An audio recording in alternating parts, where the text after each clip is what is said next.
बड़ी खबर सामने आ रही है। जल्द ही यूक्रेन के राष्ट्रपति जेलेंस्की और रूसी राष्ट्रपति व्लादिमीर पुतिन के बीच मुलाकात होगी। जी हां, अमेरिकी राष्ट्रपति डोनाल्ड ट्रंप ने ये बड़ा दावा किया है। उन्होंने ऐलान किया है कि जल्द ही युद्ध विराम को लेकर रूस, यूक्रेन और अमेरिका के बीच त्रिपक्षीय बातचीत होगी। आपको बता दें कि जेलेंस्की और यूरोपीय नेताओं के साथ मुलाकात के दौरान ट्रंप ने पुतिन को फोन लगा दिया और साथ ही अगली बैठक की व्यवस्था की भी बात कही है। आपको बता दें कि ट्रंप ने अपने सोशल मीडिया ट्रूथ के जरिए ये ऐलान किया है। उन्होंने कहा है कि मैंने फोन किया है, पुतिन को मैंने फोन लगाया और मैंने जेलेंस्की और पुतिन के बीच मुलाकात की व्यवस्था कर दी है। आपको बता दें कि जल्द ही रूस, यूक्रेन और अमेरिका के बीच अब युद्ध विराम को लेकर चर्चा होगी। आपको बता दें कि इस बैठक में पुतिन, ट्रंप और जेलेंस्की मौजूद होंगे, तो ये त्रिपक्षीय बैठक होगी। इस बात की जानकारी अमेरिका के राष्ट्रपति डोनाल्ड ट्रंप ने दी है। डोनाल्ड ट्रंप ने कहा है कि रूस और यूक्रेन के लिए शांति की संभावना को लेकर सभी बहुत खुश हैं। उन्होंने कहा कि मैंने राष्ट्रपति पुतिन को फोन कर उनके और राष्ट्रपति जेलेंस्की के बीच अगली बैठक की व्यवस्था शुरू कर दी है।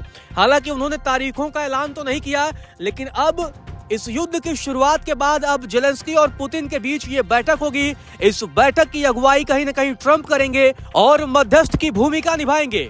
इस बैठक के बाद रूस और यूक्रेन के बीच युद्ध विराम की संभावनाओं को भी देखा जा रहा है। आपको बता दें कि ट्रंप और पुतिन की मुलाकात के बाद ही कहीं न कहीं युद्ध के बर्फ पिघलने लगे थे और अब धीरे धीरे रूस और यूक्रेन युद्ध अब शांति की ओर जाता दिख रहा है। इधर जेलेंस्की ने भी शांति की संभावना जताई है। उन्होंने कहा कि हम शांति के लिए तैयार हैं। आपको बता दें कि जेलेंस्की यूरोपीय नेताओं के साथ अमेरिकी राष्ट्रपति डोनाल्ड ट्रंप से मिलने उनके द ओवल ऑफिस पहुंचे थे। इस बैठक के दौरान कई महत्वपूर्ण मुद्दों पर चर्चा हुई। यूक्रेन के राष्ट्रपति व्लादिमीर जेलेंस्की समेत यूरोप के अन्य नेताओं के साथ बातचीत हुई और ट्रंप ने इसकी जानकारी दी है। ट्रंप ने बताया कि व्हाइट हाउस में विशिष्ट अतिथियों के साथ मेरी बैठक बहुत अच्छी रही। इस बैठक में यूक्रेन के लिए सुरक्षा गारंटी की चर्चा हुई। यह गारंटी अमेरिका की अगुवाई में यूरोपीय देशों के माध्यम से दी जाएगी। उन्होंने कहा कि रूस और यूक्रेन के लिए शांति की संभावना को लेकर सभी बहुत खुश हैं। ट्रंप ने बताया, मैंने राष्ट्रपति पुतिन को फोन कर उनके और राष्ट्रपति जेलेंस्की के बीच अगली बैठक की व्यवस्था शुरू कर दी है। उन्होंने आगे बताया, इस बैठक के बाद हम एक त्रिपक्षीय बैठक करेंगे। इसमें रूस और यूक्रेन के राष्ट्रपति और मैं शामिल रहूंगा। करीब 4 साल से चल रहे इस युद्ध को समाप्त करने के लिए यह एक अच्छा और शुरुआती कदम था। ट्रंप ने आगे बताया कि उपराष्ट्रपति जेडी वेंस, विदेश मंत्री मार्को रूबियो और विशेष दूत स्टीव विटकॉफ रूस और यूक्रेन के साथ समन्वय स्थापित कर रहे हैं। तो मतलब इन 3 लोगों को ये जिम्मेदारी सौंपी गई है। यही 3 वो लोग होंगे जो रूस और यूक्रेन के बीच समन्वय स्थापित करने की कोशिश करेंगे, क्योंकि मुलाकातों से पहले कई सारे मसलों पर चर्चा होगी। किन मसलों पर जब ये दोनों नेताओं के बीच मुलाकात होगी तो किन मसलों पर बातचीत की जाएगी। क्या रूस यूक्रेन को उसके जमीन वापस करेगा या नहीं, ये बड़ा सवाल होगा।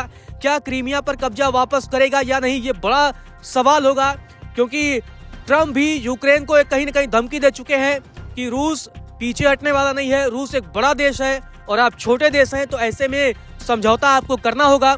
और अब जेलेंस्की भी शांति वार्ता के लिए तैयार दिख रहे हैं। आपको बता दें कि द ओवल ऑफिस में जेलेंस्की के अलावा कई यूरोप के दिग्गज नेता पहुंचे थे और युद्ध विराम को लेकर ये चर्चा हुई है। हालांकि अब जेलेंस्की भी पीछे हटते दिख रहे हैं। अब जेलेंस्की का भी मानना है कि युद्ध से पीछे हटने का वक्त आ गया है और समझौते का वक्त आ गया है। आपको बता दें कि अमेरिका में हुई इस बैठक में यूक्रेन के राष्ट्रपति व्लादिमीर जेलेंस्की समेत फ्रांस के राष्ट्रपति इमैनुअल मैक्रों, फिनलैंड के राष्ट्रपति अलेक्जेंडर स्टब, इटली की प्रधानमंत्री जॉर्जिया मेलोनी, यूनाइटेड किंगडम के प्रधानमंत्री कीर स्टारमर, जर्मनी के चांसलर फ्रेडरिक मर्ज, यूरोपीय आयोग की अध्यक्ष उर्सुला वॉन डेर लेयन और नाटो के महासचिव मार्क रूटे शामिल थे। तो अब रूस और यूक्रेन के बीच कहीं न कहीं अब युद्ध विराम की संभावनाओं को विस्तार मिलता दिख रहा है। आपको बता दें कि ट्रंप से मुलाकात के बाद युद्ध विराम और यूक्रेन को सुरक्षा गारंटी पर यूरोपीय नेताओं का बयान सामने आया है और अब दुनिया को उम्मीद दिखने लगी है कि रूस और यूक्रेन के बीच अब युद्ध कहीं न कहीं समाप्ति की तरफ बढ़ सकता है।